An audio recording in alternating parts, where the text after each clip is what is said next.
Welcome to Lifted, a podcast where we talk about all things health and fitness for busy working mums and women who are trying to navigate their way around parenting, work and relationships whilst wanting to prioritize their own fitness and body goals. We'll explore ways to help you achieve and maintain a lean, strong and sexy physique that is essential for helping you carry out your day-to-day tasks without burnout. We'll talk about relationships, self-love, and even dive into the mindset side to help you shift your perception, change your paradigm from one of inability or lack of to one of pure abundance and endless possibilities to enable you live your best, healthy, and fit life, being the best version of you that you can be. I'll share my journey as a bodybuilder and talk about everything it's given me in terms of achieving a strong mindset and a will that's totally unbreakable.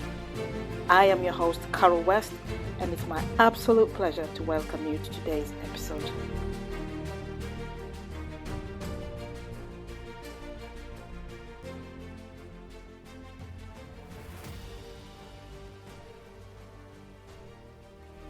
Hello everyone. Welcome to today's episode of Lifted.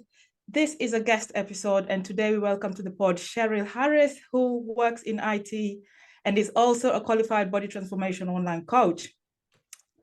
As a fellow coach, I'd like to thank you so much for joining me today, Sheryl. Thank you. If you could just start off by introducing yourself and telling us more about what you do and the kind of service that you offer to your clients, please, Sheryl. Yeah. So my name's Sheryl Harris. I'm 30 years old.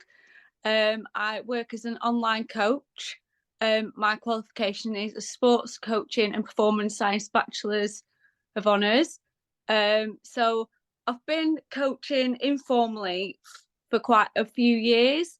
I've started taking people on properly now because prior to that I really was focusing on my bodybuilding journey and just focus on training myself. But I've started to take a couple of people on and I've been enjoying it, and everybody's been enjoying it so far.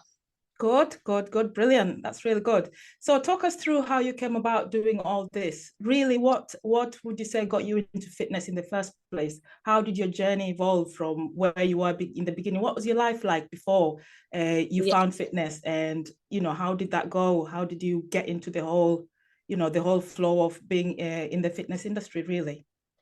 Yeah, so I probably first got into the gym, I think I was about 19 years old. I just joined Fleetwood YMCA and just did the typical gym goer thing. Let's go and do a couple of classes. Let's go on the cardio equipment, and just not really understanding what I was doing. Not with any plan or anything. You just went in. No, just winging it, just getting into fitness really. Because I wasn't really bothered before that. Apart from when I was in primary school, I did enjoy sports. I used to play on the girls' football team, and I used to play netball and different sports and also swimming. But I sort of fell out of that as a teenager and wasn't really bothered. But then at about 19, after I'd left school and I started to notice my body's changing now, I need to probably stop eating. Eating rubbish and start moving a bit more. Start putting more activity in and start putting more activity in. Once you're able to drive, you're not walking as much and stuff like that. So I just joined the gym and just did the typical thing. And then in 2015 I got my first bodybuilding coach. And I just wanted to grow muscle and started to get into weightlifting and stuff like that, just because I'd seen like bodybuilders. And back then it was like before Instagram and everything, it was on Twitter. I'd seen bodybuilders and I was like, wow, they look amazing. They look amazing. And I've seen Ashley Kaltwasser. So she'd won Miss Bikini Olympia 3 times. I saw her and I thought, oh, I so want to look like that. But obviously I was training completely different. I was doing classes, not really touching weights apart from kettlebell class. So I thought I need some guidance with this. And the personal trainers in the local area, they probably wasn't even training women for weights that much back then either. No. There wasn't many women's in the weight area that like there is now. I'm glad it's become more popular now. I I remember when I used to go to YMCA, I was like the only girl in yeah, like the weight section, and like I looked really weird yeah, because you're there on your own and all the girls are going for classes. And everybody used to say to me, like, why don't you join the class? I'm like, no, it's not really my no, thing. But yeah, I know what you mean. exactly. Yeah. Yeah, so it was like, oh, I didn't know anybody who did weights. So sort of found my online coach on Twitter, Yeah. joined her, and then after 2 years of being with her, I did my first bodybuilding show in 2017, Yeah. uh, and I really enjoyed that. But I still thought after that, I don't really know if this is for me anymore. So I sort of just carried on training and Mhm. stuff like that, and I was working in an office job that I Yeah. thought I might have been made redundant from. So there was coming up rumours of people being made redundant. So I thought, oh, Yeah. I've got to Panic. go and I've got to do something because I've Yeah. sort of went to college and did beauty therapy and just gone straight into an office job and didn't really take that up. So I thought, oh, I need to do something in case I get Mhm. made redundant. So that's how I went in to do my sports coaching and performance science degree Oh, nice. Yeah. because I thought I was going to get very redundant. So I went and did that because obviously I started to have bodybuilding as my passion. Yeah. Um, and then I graduated from that in 2019. Mm. But I did actually keep my other job in the end. I didn't get made redundant. So Okay, good. That's good. Yeah. yeah, it's a good thing. But in a weird way, it might have forced me into the online coaching sooner. But because obviously I had my comfortable office job, I just was Yeah. focusing on bodybuilding myself at that time in my spare time. Um, Mm. yeah, so I did my first show 2017, and I thought I might not do it again. I'm not sure if it's just a one-off thing. But Mm. then in 2019, after I finished my degree, I decided to go and do my second show. Yeah. And then I'd gone from my first ever show not placing at all to winning my second show, Yeah. getting first place in bikini short and second place in fitness model short. Mm. So I was like, didn't Yeah. expect that. I just wanted to look better and Yeah. I wanted to try and place the next time, but just the feeling of winning was amazing. Yeah, and I really enjoyed it then. And I thought, right, I'm going to stick at this a bit longer. Yeah. Yeah. Yeah. Good, Yeah, good. Yeah, that's fantastic. But I'd just like to take you back onto the bodybuilding side of things a bit more because the podcast really is to help people who are venturing into bodybuilding, like first timers, those who are looking for information really about what to expect when they're going into the bodybuilding side of things. So I'd just like us to talk about or cover a bit more on your bodybuilding journey yeah, because I've touched a bit on the previous episodes. I've touched a bit about mine, and I'm going to, as we go along on other episodes, I'm going to cover a bit more on the nitty gritty side of everything, just so that I yeah, try and keep the episodes a bit shorter so that people don't fall asleep, basically. So I'm kind of just putting them in small bits, but packing them with information as much as I yeah, can on each episode, so that you get like a full-on explanation of one particular thing of the bodybuilding side, and then on the yeah, next episode I kind of expound on it.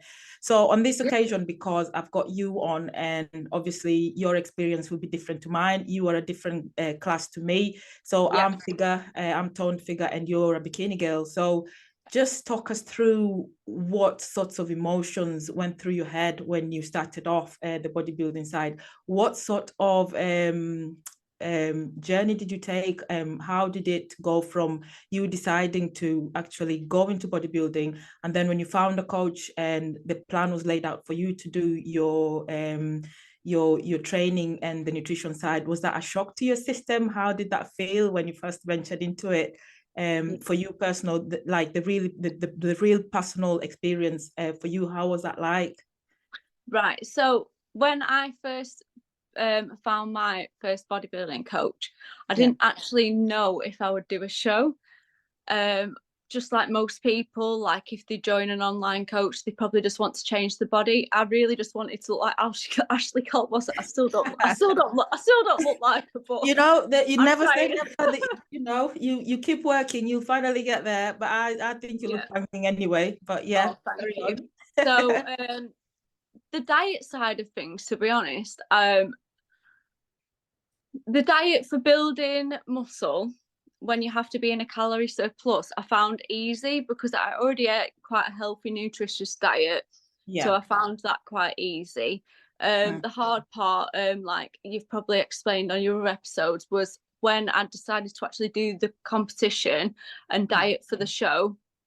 So it was 14 weeks, my first bodybuilding prep. Yeah. And so for those 14 weeks, I had to just eat the same foods every Yeah. day.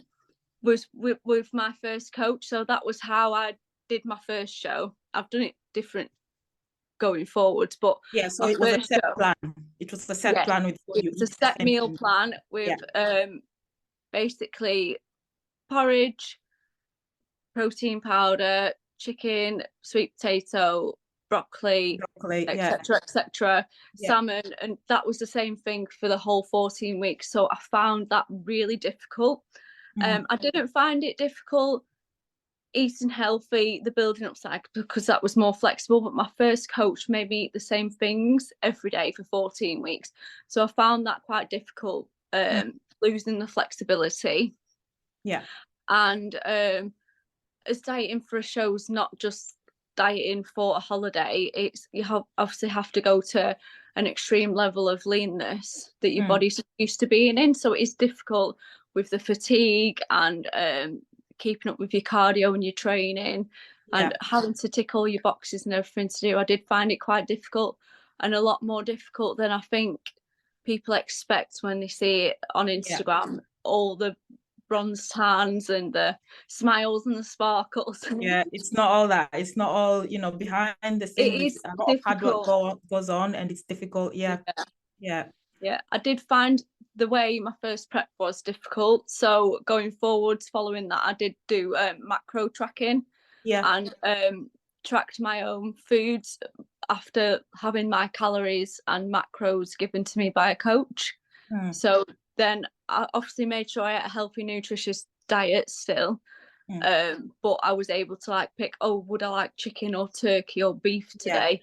Yeah. And that So I works for felt a you bit better. more freedom and flexibility, and it was a bit more easier for me doing it that way. Yeah. But I did find that difficult.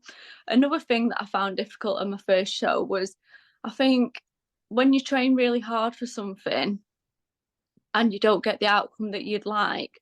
So my first show I didn't place, but I think when you know how hard you're training and how hard you're putting yourself through something, it's easy to think that I'm working the hardest out of everybody in the world. Absolutely, I get that. Yeah. And then you turn up, and at the end of the day, it is a competition, and somebody's got to not win. Yeah. Yeah. Exactly. So when I didn't become top 3 in my first show, I found that quite difficult dealing with the failure. For the first time, I've obviously been fine going forwards, but it's more like when you work hard for something, a lot of people say, if you work hard, you will get the results you want. So you'll look the best you've ever looked, but at the end of the day, someone's got to lose, and you could look the best person in somebody else's eyes, but at the end of the day, it's up to the judges, and it's not up to your mum. Your mum might think your you're friend. the best person. Yeah, I know. And this is the thing, because I went through that as well. Like you push so hard, and you're there ticking all the boxes every day. I mean, you don't miss a bit at all. You bang on everything. You do everything as you should. And for me, obviously, with it being a first time, I didn't go in with any expectations or anything. But still, you're there to win, and you're there to because you work so hard, as you say, and you put so much effort into it, and you're thinking they surely, and when you look at yourself, obviously you're very self-critical, and for a first timer, you probably won't know where to place yourself when it comes to what to expect going into a show. But equally so, you want to go in with a winner's mentality, because the amount of effort you're putting in, you want to be rewarded for. And even if you don't win, you want to at least place. So you want to be at least in the top 3. For me, anyway, that's what really, ideally, I wanted. I didn't expect to win, but I was thinking, if I come away with the top 3, I'll be happy. And for me, on that first go, I did. But then when I didn't, it knocked me back a bit, because you're thinking like, right, so what needs to be done? What things do I need to put in place in order for me to, but then you think like, I'm actually doing everything. Like, is there Yeah. actually any more I can do? Do you know what I mean? It's like At you the sat end of there the thinking day, like, yeah, it's someone's it opinion at the end of the day. It's not yeah. like you're running a race. You can't run faster than the person next to you. You can't, everybody on that stage, unless there might be someone who's doing it for just a bucket list thing, everybody on the stage most likely have worked the hardest they could have worked. But it's a competition at the end of the day, and you're only going to learn from it. And it's just keeping that, obviously train to win, but think at the end of the day, if I don't, just move on and go on to the next one. Yeah, good advice that, because Yeah. again, if you let it linger in your head, it's going to affect your next show, and it's Yeah. always going. I mean, it will always be at the back of your head, thinking like, well, I've worked hard again. Am I not going to place? But I think the most important thing, as you point out, is just to put that to one side, go into the next show hoping or thinking like you need to be better than you were in the last show. And this is the thing also I want you to talk to us about. What are your thoughts about people competing year on year?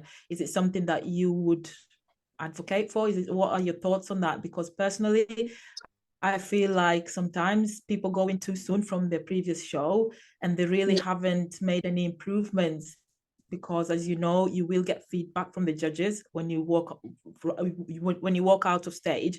You will get that feedback, and the feedback is there to tell you like what areas you need to work on, so that you back on the next time when you stand there, you've actually ticked the boxes that they asked you to. So what is your opinion when it comes to those who, and I don't know whether it's something that you do personally, go on to stage year on year, or not take like a longish off season, say for example?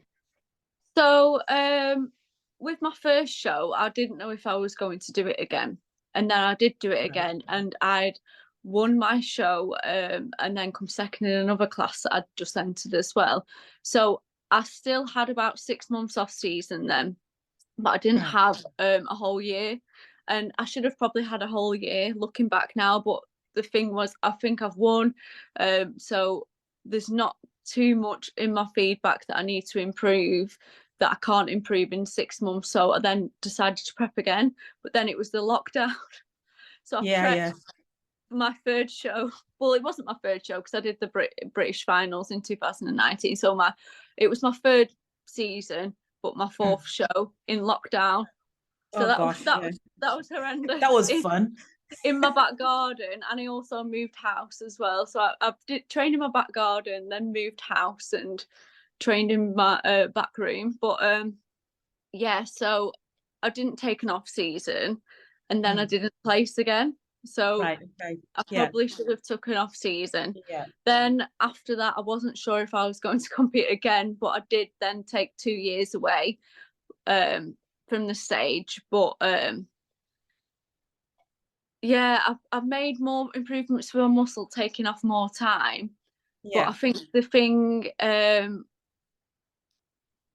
is with my last prep is that I'd gained too much weight in the off season, so it was hard to pull down to diet down. But I do think that the longer off seasons are better to improve your muscle mass and make those necessary improvements. And also to get your body back in a healthy place. I mean, it's person dependent. Some people obviously have health issues if they have been on contest prep for a long time. So you've got to obviously look after your health and put your health first before bodybuilding, and make sure you're in a good spot really before you choose to do it again. Because like you say, there's no point competing every year and then looking the exact same. But again, that's just an opinion of mine. I mean, some people, some athletes won't agree with it, and it's the attraction of the stage lights and all the glamour and all the the fanciness that comes with it. And I get that, it is very attractive, especially when you start watching other athletes competing. You get like that feeling like, oh my god, I want to be missing out. I want to be on stage.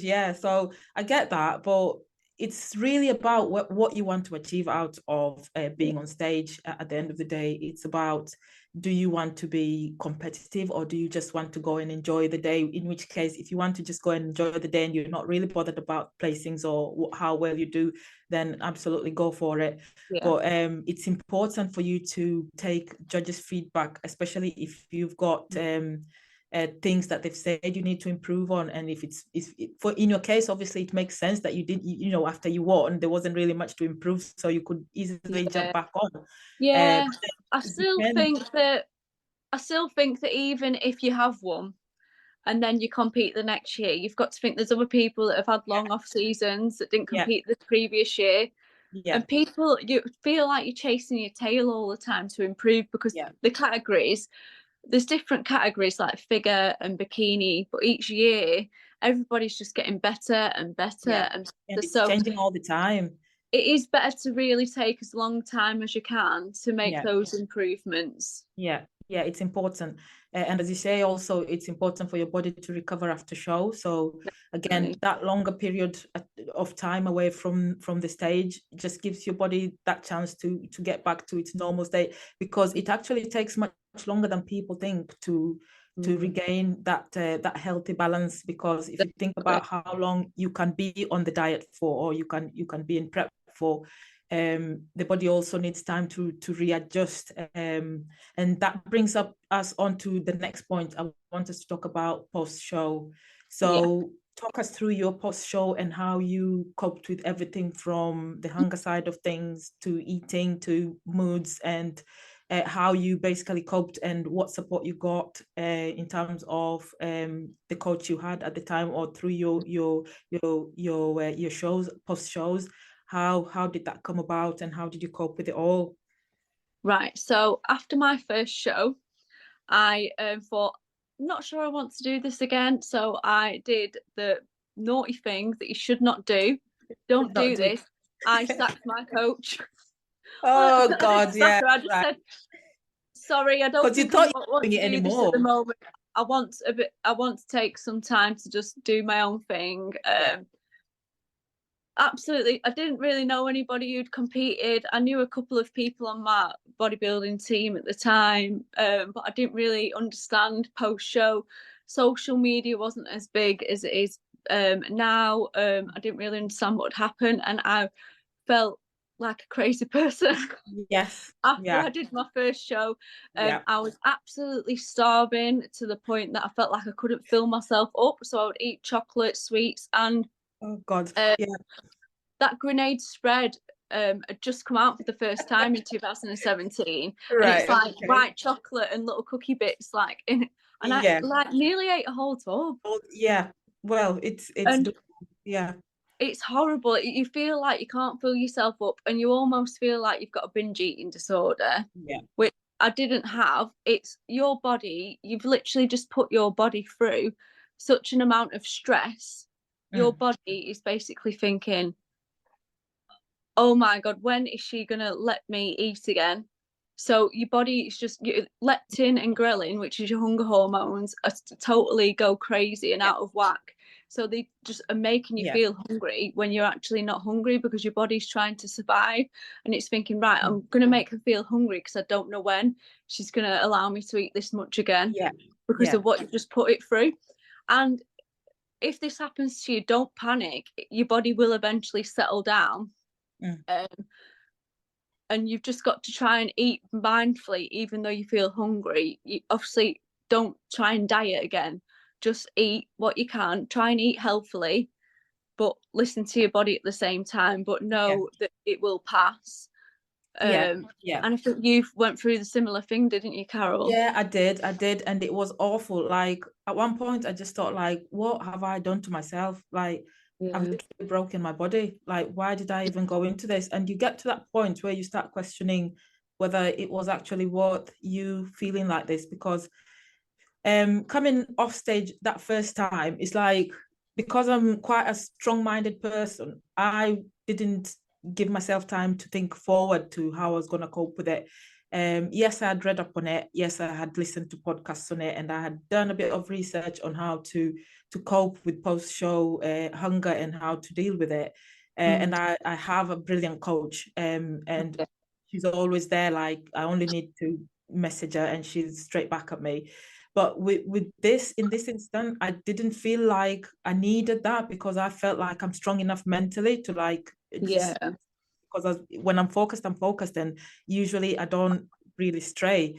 But my body was saying something different. Like, I couldn't control, literally, I couldn't control how I was feeling. And I remember we went out for breakfast, my family and I ordered like the extra large breakfast.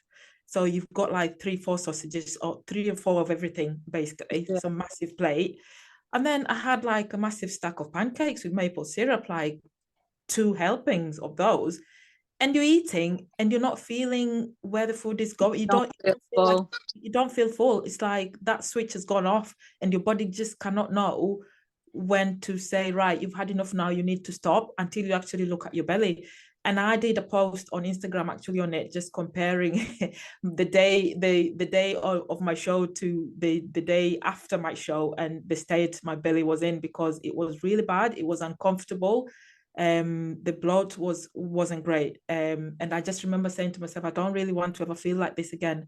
And so that's when I messaged my coach and said, like, I do really need the plan to come through, because I need to get back into it. I feel a bit lost with it. And she was that good. She immediately sent a plan through, and I got cracking with that. And I think it was, for me, more a mental thing. And once I made that switch again, it's like when you switch your mind off to thinking like, oh, now I can eat, and your body thinks like, right, come on, we need to keep going, keep bringing it in. And as you say, it doesn't know when you're going to deny it the food again. So, it's almost like you have got no control over it. You just find yourself stuffing your face. And it's really important for people who are going into bodybuilding, or are looking to start this journey, or are struggling post-show, to remember that you really need to ask for help when you get to a point where you feel like it's actually running away with you. Don't be like me and think like, oh, I'll cope with it, I'll be fine. You need to put things into place before your show, just so you know that after show, yes, you're allowed to celebrate and to eat some food, because your body needs it, especially after show day, because you've gone through a long day with almost not, next to nothing really, to help maintain that condition for you to be judged on when you get on stage. So yes, it is okay for you to eat, and maybe on that first day after you come straight off stage, you're allowed to eat, because your body really needs it. But then after that, you want to start thinking about putting things in place that will help you still be structured, still eat, not deny it, because you want to get out of that stage lean condition, and get your hormones going again, and get your body back to a healthy balance. So yeah, that's really, really nice to hear your side as well. And sometimes you think like you're going crazy and it's just you, but if you hear other people talking about it in the same way, at least we know, it's not like it's not just a you thing, is it? Yeah. But yeah, that's really, really good. So that's good to know. I'd like to go back to we've talked about the post-show, we've talked about your bodybuilding, we've talked about how you got into everything, and we now want to go back into your coaching business, and talk about a bit more about that, really.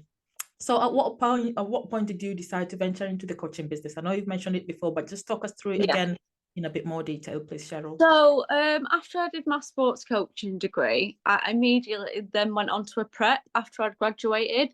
So I didn't really start it because I went straight into a prep. I did start coaching some of my friends for free, not really charging for anything like that. And then after I'd obviously won that show, I then thought, right, I just need to focus on my bodybuilding journey and sort of put it to one side. And then last year, each year really, January comes around and I get people messaging me going, oh, will you just coach me? Will you just coach me? New year, new me. Everyone comes. New me. Oh, I wish you'd coach me. And then I'd send them like different coaches, like your and Lucy's business, different people's, and who I know. And they'd be like, oh, but I want you to, like, because there's someone who's familiar with you. Oh, but I want you to do it. So I did actually take on a couple of people in January, and then I thought I kept getting a couple more. So I just thought I'd only just take on a couple because I do work full time as an IT service desk analyst. Yeah. So I only take on a couple of clients. I don't have like a giant business or anything like that. But yeah, so I've been enjoying it really. For me, it's a passion. So I just like helping people. Yeah. Put them in the right direction. It is all online based, so it's like your training plans and your either your meal plans or macros and all the messaging's online and the check-ins. But yeah, I do enjoy it, and I've had some good results from it. So yeah, I've been enjoying it. Good, brilliant. What challenges do you face when dealing with online clients? What sorts of things, like in terms of the coaching aspect, how do you manage client expectations when it comes to the length of time it takes to actually achieve good results and for them to be able to achieve like a good transformation? How do you explain things like food intake, for example, and why we don't start on very low calories when we're setting up the meal plans? Yeah, so with the online coaching, so we do have some challenges. So sometimes I'll get clients, and I'm sure you will yourself, Carol, that expect, obviously, when you have your meal plan and your training program, they want results really quickly. Yes. And I know it's obviously enthusiasm, and it helps the motivation going to have results really quickly. But in order to do it in a healthy and sustainable way, we have to obviously start on high calories. If you obviously this is talking about a diet to lose weight, so you'd have to start on high calories and have them come down really slowly. We wouldn't then put you on a crash diet and expect you to just lose weight really quickly, and then that would be it. Because if you start someone on a really low calorie diet, then where have you got to go? You need obviously exactly once you come to a plateau and you stop losing weight, you need somewhere to take it from. Exactly. And that's where you get like some coaches who like flog their clients with like really high cardio. But for me, the coaching aspect of it and how we do it is to encourage or to give the client knowledge on why they are doing things a certain way. Now, when it comes to the training side of things, it's very important for people to understand when you're coming into a transformation journey or you wanting to change your physique, that a lot of it is going to be based on your nutrition and how your nutrition supports your training. So if you're there on low calories and you're not having enough fuel in there to fuel your workouts, you're not going to be performing your best, are you? And then you get things like somebody being very tired, you know, when they go into the gym where they're supposed to actually perform, because that's where you actually create the body that they want. If they're not pushing as hard as they should because they're not being fueled properly, then we're not getting the results that we're wanting. And then it's all of a sudden it's you know, it's the coach's fault because you're not producing results. But really it's not. When people come into a program with an expectation of losing weight like in 6 weeks, yes, anybody can lose weight in 6 weeks. You only need to drop your calories. You don't even need to train. Do you know what I mean? But if you're wanting to achieve like a really good physique and to attain what most people aspire to, you know, like you walk around the gym and everyone's like, oh, I want your shoulders, oh, I want your legs. But, you want to change your body composition, you've got to follow a structured diet and training program.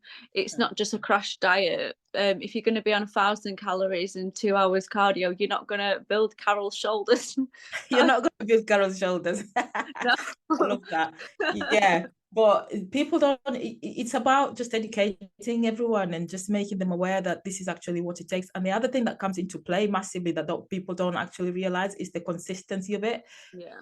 You get people who come into the program and they want the plans changed every 2 weeks. I mean, like, no, it doesn't, you're not doing yourself any favors, because you have to go through a plan for a certain time, amount of time for you to be able to progress. So if we are changing it up every 2-3 weeks, you're not getting to that point where you're actually applying the progressive overload factor, and you're not getting to a point where you're actually seeing progress in your training because you're constantly changing. Now, I get that for some people, they get bored, but it's the boring stuff that works, unfortunately. And that is the one thing that I really want to put out there, so people actually know the importance of sticking to something consistently for a period of time. Yes, things can be changed, but not as often that clients sometimes do want or expect change. And I think it's with the food as well. Like, so if you've got a client and they're losing weight each week on a high amount of calories, we don't need to drop the calories each week. If they're losing weight, the plan is working. Yeah. And it's also when people also want quick fixes, when a online coach gives a meal plan or a macro target, that's basically done as an estimate of your basal metabolic rate based on your height, your weight, your gender, your activity level. But at the end of the day, even though it takes all of that into consideration, it's still an estimate. It is, The estimate doesn't know your diet history. It doesn't know any medical issues you might have. It doesn't know how many steps you do in a day and stuff like that. So it's really an estimate. So it can take a couple of weeks to get the actual right amount of calories you need to either lose weight or gain weight, whatever your goal is. If you want to build muscle, if you want to be in a calorie surplus. It can take a couple of weeks to get the ball rolling, where we know where we're maintaining now, we know where we're losing weight, we know where we'll gain weight. And that can take a couple of weeks. So if people want to lose 10 pounds in 2 weeks, it's like no. And again, when it comes to the body composition, you don't want to, the reason why we want to have like small drops in weight is so that your body gets a chance to adapt to the loss of fat, if you will, and you actually attain that tightness and tone. Definitely. If you've lost 10 pounds in 2 weeks, you've probably lost water. You've probably lost muscle if you're losing that much weight. If you want to get a strong and toned body, even if you don't want to compete, if you want to look like fit, toned, or if you even just want to look like somebody who's a fitness model or something like that, it's not about losing weight really quickly. You need to maintain your muscle mass as well, and doing that slowly will help you maintain that. Yeah, absolutely. And the aim of the game is to maintain muscle, build and maintain muscle, because that's your superpower when it comes to toning and and to look getting that fit look that people want. It's the muscle underneath that gives you that toned body. Yeah, absolutely, 100%. I agree with that. So we've covered quite a lot, Sheryl, and I'm really glad that you've been able to share your side of things. I'd just like to ask you one other thing. With you having your day job as well as the coaching business, how do you manage to maintain a work, family, and social life balance, as well as when you're on prep? How do you manage to do all this and still be a normal, like a sane person? Do you manage at all? I don't know. I've lost my family and friends that they'll probably say no. Oh dear. No. So with the online coaching, so I just basically do that on a weekend. My day job is just weekdays, but I work during the week. So I'll do the online coaching on a weekend. But when I'm on prep to juggle everything, I wasn't an online coach on prep last time, so I've not actually done a prep as an online coach. But with work and the family balance, it can be difficult when you're on prep, keeping up with cleaning and everything like that when you're really tired and fatigued, and you're having to train, you're having to do a million steps, you're having to fit your cardio in, you're having to meal prep and cook. And it's like, where do I get this energy? It's like, how do I do it? After you've done everything that you need to do for your work, your competition, you've then got to clean your house, and you've got to be present for your family and friends and partners. it can be difficult, and I think it's hard for family and friends and partners to understand sometimes how difficult it actually is to go through a contest prep, and the strain that it has on your body and how it makes you feel. But I think if you're thinking about going through a contest prep for the first time, you've got to really just think about being present and trying not to be a rubbish person and not doing your best and putting.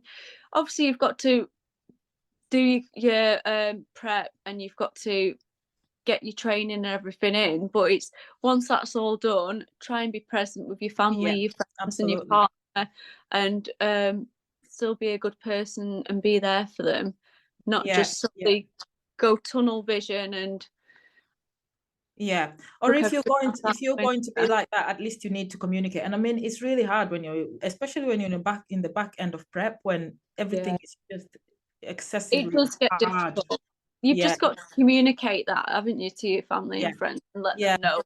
Let them know how you're feeling and what you're going through, and be open with them. Don't just shut them out. And you need to, because at the end of the day, you also need their support through, because you can't do prep on your own. Well, some people do, but I didn't have the luxury of doing it on my own, and I needed that support, especially with kids involved. You know, you will need somebody there to like help cover for days that you can't actually function, because let's face it, you get to that point where you actually can't function. That is if you're doing it right. Some people will be like, I don't know what you're on about. I'm fine during prep and I go through it fine, but clearly. I think there's actually some people who find it easy. I think some people are lucky and do find it easy. I've got a friend that I know through competing, and she said that she does not suffer that much, and I know she's an open and honest person, and she looks lean enough on stage. She's won shows, so it's nothing to do with not looking amazing. I feel like some people just that must you be great. You might have a prep next time, Carol, and you might be like, wow, this is crazy. Like, I don't think so. Oh my god, that would fine. You don't know. I think sometimes it's just your body. If your body, I always end up dying at the end at some point. I might be fine in the beginning. The first one, when I did the qualifiers, because I didn't know what to expect, I was just keen on just getting it done. Do you know what I mean? You know, regardless of how rubbish I felt, I was completely disregarding the fact that I was feeling rubbish, because I'm that stubborn, and I was just thinking, like, I'm not going to accept I'm actually feeling rubbish. So every time like coach messaged me to say, how are you feeling today? I'll be like, yeah, I'm all right. I'm still here. I'm all right. But really, I was dying, but I wasn't going to like admit that I was dying because I didn't want to accept that it's actually that hard. Thinking about actually going into it, I was one of those who was thinking like, well, everyone says it's hard, but I want to be the judge of that. So let's see how hard it actually gets. And it was hard. It was bloody hard. But I think with the second one, when I got into the finals, the second half of my competitive season, because I knew what was coming, I kind of braced myself for it. But then again, we went really hard on that one. So it was even harder than the qualifiers, because we wanted to go in with better condition. Feedback was that we needed a bit more conditioning. And we did manage to do that, but it was much harder. It was hard. Like, you saw me on the last one, didn't you? I saw Carol queuing up for a tan, and I was like, are you okay? No. It's like, you just look really I just tired. want to go home. I was absolutely shattered. It was hard. But you looked so amazing, and it paid off. The British champion. It did. British champion. There you go. So it was all worth it in the end. It was rich figure champion. Yeah, that's always going to be there now. So and no one can ever take that away from you. Yeah, not at all. And like it's quite exciting to see where the next where it will take me next, because I was only ever going to do 2 shows. Yeah. That's what everybody says. I'm just gonna try it. Tick it off the bucket list. Yeah, right. No, it's not gonna happen. You're gonna get stuck in. So yeah, it's good. It's good though. But for me, it's more of like the competitive side of it. And I didn't even know I was competitive until I got into bodybuilding, because you're thinking like, oh, I see her and she's looking really good. I need to go in as lean as her next time, or I need to improve this and improve that. And all of a sudden, it brings out that competitive side of you that you even never knew existed. Well, some people know that they're competitive, but I didn't know. Like I'm one to just go with the flow. I don't like really putting myself out there. So for me, it's absolutely changed everything. So for you, Sheryl, what has bodybuilding given you, and what has it done for you in terms of how it's affected the rest of your life, how it's transformed the rest of what you do, how has it fitted into your life, what has it done for you? So it's completely changed my life, really. So I'm glad that I've done it, because I think now my mindset is, I've got such a strong mindset. I know that once you do those preps and you feel the way me and Carol are explaining, and you come through the other side of it, and even if you don't win, even if you just get through it and you look the best you've ever looked, it's like you think, wow, I can do anything. If I can do that and put myself through that, yeah, I can do anything. And it gives you that confidence, really. So I probably didn't ever think, I don't know, I probably did.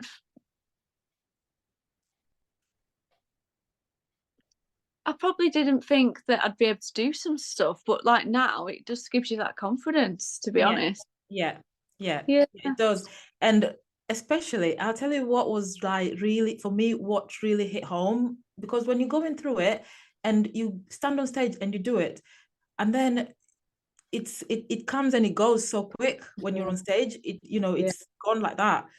And then the photos come and you're looking at them and you're thinking like, oh, I'm not sure that's even me. Like you look at yourself and you think, you can't believe it. Yeah, and that's such a massive confidence boost. And for somebody who's starting out, if there's one thing you need to look forward to is the photos. I'd say the photos and the post-show burger or donut or sweet treat that you get after. Food will never taste as good again. Your food will just taste amazing.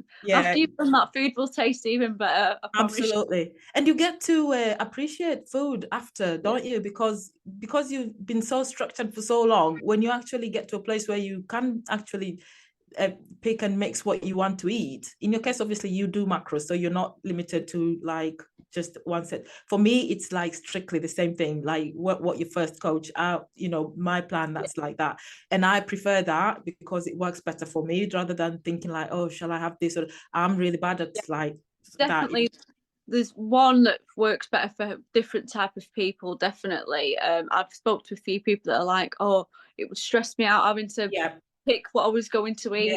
I like knowing what I'm eating, and I know that that's what is there, that's what I'm going to eat, and I don't have to think about, because then I feel like if I start picking and choosing, I'll be like, well, I want to have something else other than that as well. Do you know what I mean? It's kind of opens my brain up so that it's less focused, if you will. But for you, the macro side works better. Yeah, I still eat basically meat, veg, carbohydrates. Still eat very healthy on a prep. I don't start tracking in chocolate, not on a prep. So you start tracking donuts and stuff like this, right? No. I don't start tracking in random stuff on a prep, no, because at the end of the day, you're competing and you want to win, you're training to win, so you've got to think, you can't just start tracking stuff in. But some people prefer a meal plan like yourself because they just think, oh, my mind will start to go wild about what I'm actually going to fit in. Yeah, because my mind will start wandering and thinking like, oh, I can just track that and I'll get away with it. Do you know what I mean? It's like, I can't be risking that.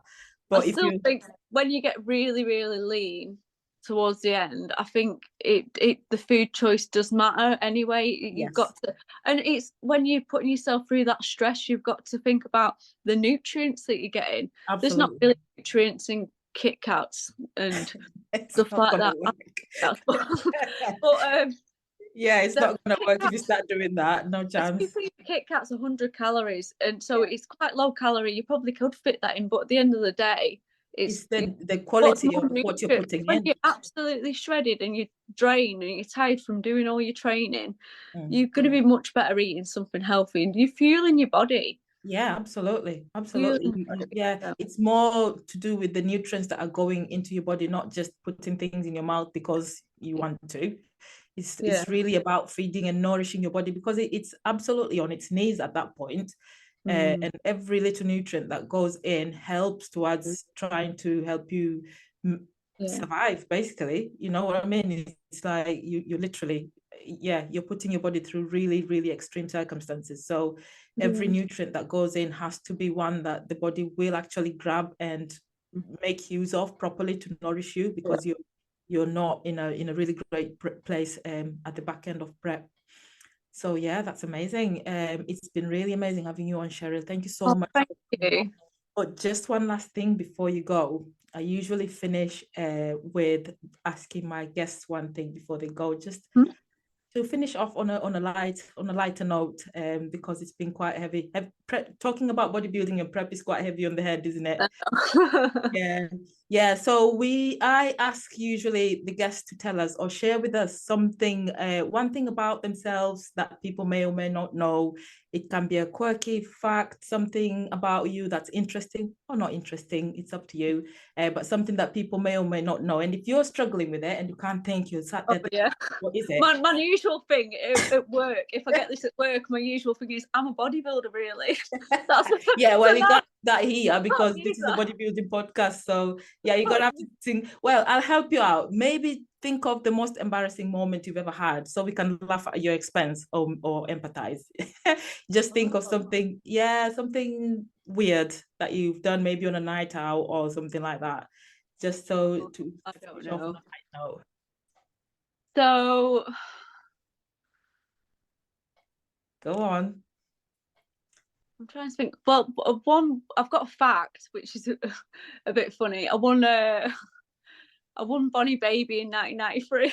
What's that? Bonnie Baby? So it's like, what is that? It's like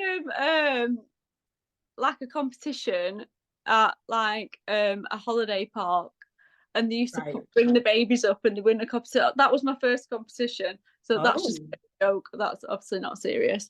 But well, it must have been in your blood, though. Pardon? It must have been in your blood, though, competing, because if you won, clearly competition. But I don't know. Well, that is a fact that most people don't know. So there you go. That will do just fine, Sheryl. Not a problem. But yeah, it's been really, really nice having you on. I've enjoyed having our chat, and we've explored so much. And hopefully we've given the listeners a good idea of what the bodybuilding life is like, and what they should expect if they're going to venture into it and get involved in it. You know, it's not just about getting shredded or, you know, building muscle and getting hench. There is so much more that goes into it, and a lot of it is also remembering that at the end of it all, you still need your sanity, and you still need to be able to function after the lights have gone off. It's something that you need to really think long and hard about. It's not something that just because people tell you in the gym that you can go on stage and compete that you should do. It's something to do for you. It has to mean something to you. And you have to have, well, you don't have to have a reason to do it, really. You can just do it because you know, you want to take it off your bucket list. But really, it does help if you have something that's driving you to do it, because those who perform well in the sport are those who actually have a good why as to why they're doing it, and it's something that will really translate into their lives. It might be something for a lot of people, in fact, for a lot of athletes who you speak to who have gone into bodybuilding, it's helped them through a lot of trauma and a lot of hard times or mental health, and it's helped them come out to the other side with having such resilience and strong minds to be able to actually carry through the rest of their lives, regardless of how hard things are, and regardless of how what sort of horrible things they've gone through. And it really does help people be better in themselves, develop strong habits, strong mindset, good habits, and the resilience that it takes to go through so much that life throws at us on a day-to-day basis. So yeah, it's been really good. And thank you for having me. Yeah, it's been wonderful. And thanks so much for sharing everything with us. If anybody wants to reach out to you for your services, just talk us through how they can reach you and what your social handles are. So they can reach me on my coaching page on Instagram, which is at coach_by_Sheryl, but Sheryl is spelled with an S, so it's SHERYL. And then my personal one is at Sheryl Harris _X. So they're both on Instagram. Yeah, I'll put all that down on the notes as well, so that people can be able to reach you. And you're happy to take on new clients at the moment, aren't you? You're open. A couple of spaces at the moment. Yeah. So as you explained before, you don't take on a lot of clients because obviously you've got your day job as well, and you need to maintain that high quality of service because it's just you running the show, isn't it? Yeah, just me. So I only take on maximum 5 at a time. Yeah. So once the door's closed, the door's closed. Once the door's closed, the door's closed. There you go. Sheryl and Lucy will have you instead. Yeah, you can move them over to Elevate and we'll happily have them on. Again, obviously, yes, so you've got Sheryl there, and we at Elevate also are taking on new clients. So if you're looking to compete in 2024, please reach out now, because you need that time to have the off season and not just come to us and say like, I want to step on stage tomorrow, because it doesn't work like that, and we will not take you on if you're only looking to get into the prep side of things. We have to learn about you, how your body responds to things. We build you up, and then we go into prep when you've had like a reasonable amount of time for us to learn what your body is doing and to see how it's progressing. So reach out. It's Carol at Carol West Coaching. All the links are in my bio as well. If you click on those, you'll be able to message me and click onto the website as well. That will take you through exactly what we do at Elevate. You get to know about both me and Coach Lucy, because we both run the Elevate program together. So I'm more on the performance side, and she wears all the other hats. So yeah, if you want to reach out for competition prep, we're open taking bookings. And also we have photo shoot packages and lifestyle clients as well. We do have an intake going at the moment, but we don't take everyone. It has to be right for both me and you. So when we decide that you're a good fit, then we will welcome you into the team, and we'll be more than happy to help you achieve your body transformation goals and hopefully get you on stage as well. So guys, it's been a pleasure to have Sheryl on board today with us, and I hope she's enjoyed our time as well. Yeah, really enjoyed it. Thank you. Good, brilliant, nice. That's good to hear. So take care for now, my lovely, and I will speak to you soon. And just before you go, don't forget to like, follow, and subscribe to my channel so you don't ever miss any upcoming episodes. Also, you can follow me on Instagram and Facebook at Carol West Coaching. Are you interested in coaching or joining our team as a client? We offer photo shoot, body transformations, as well as bodybuilding competition prep packages. The team at the Elevate Health and Body Transformation Program are ready and waiting to help you achieve and maintain your dream physique. Whether you're looking to step on stage or just want to do it for yourself, you can send us a DM and we'll get you on the road to achieving a lean and fit physique. Bye for now.